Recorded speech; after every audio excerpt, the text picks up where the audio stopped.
The barrel of the gun was steady. Her hands weren't shaking. Mine weren't either.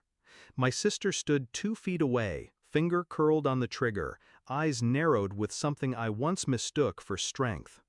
"Sign the papers," she hissed, voice brittle with rage, "or else." Our father sat in the corner, silent, watching. His silence was louder than the gun. I looked at her, then at him, and I smiled. "Look at this," I whispered, sliding my phone across the table. Her eyes flicked down, she went pale. 5 seconds later, there was a loud bang. It wasn't always guns and threats. Emily used to climb into my bed when thunderstorms shook the windows. She'd clutch my hand and whisper, "Don't let go," and I never did. I carried her through heartbreaks, through failed jobs, through every mess she made of her life. Dad called her fragile, Mom called her sensitive. I called her my sister. But fragility curdles into envy, and envy, left to rot, turns into greed.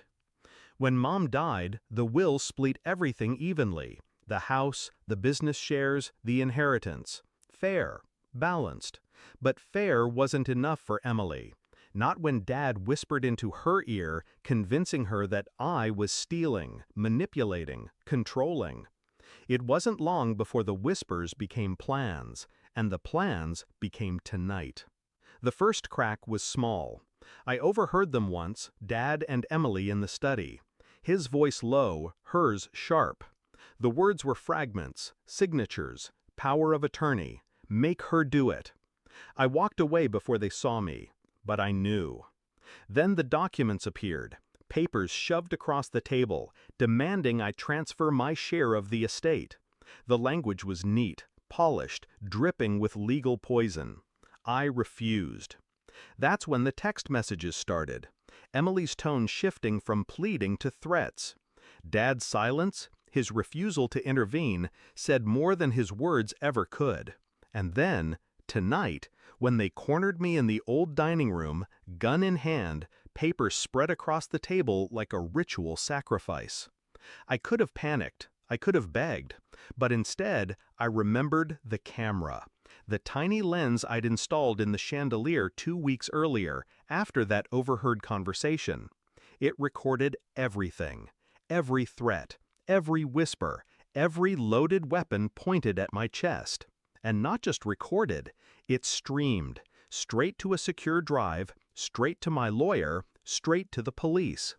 So when Emily raised that gun, thinking power was finally hers, I felt calm. I didn't need to fight her strength. I only needed to show her the truth. The plan was simple. 1. Evidence.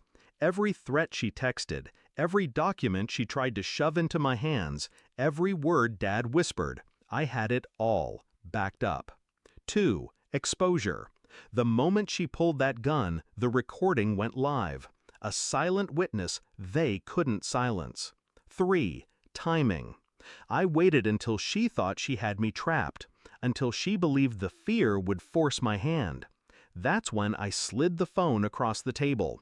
On the screen, a live feed of her, gun raised, face twisted, and a blinking red light in the corner, recording.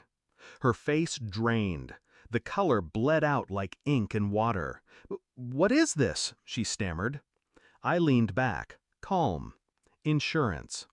Dad shifted in his chair, finally speaking, his voice low, venomous. "You wouldn't." I met his eyes. I already did. The bang that followed wasn't the trigger. It was the front door. Police boots hitting hardwood. Voices shouting commands.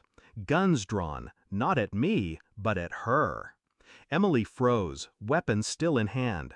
The officers moved fast, disarming her, shoving her to the ground. Dad's protest died in his throat when they read out the charges. Assault, coercion, conspiracy. And me? I didn't move, didn't flinch, didn't smile this time. I just watched. Watched as the people who had once been my protectors realized they had been outplayed, step by step, by the very person they thought was weak. Later, when the house was empty and quiet again, I sat alone at the table. The papers were still there, unsigned. The pen lay beside them, useless. I thought about Emily's face when she saw the feed, the moment the illusion of power cracked. And I thought about Dad's silence, how he had watched me my whole life, not as a daughter, but as a tool. Tonight, I became something else.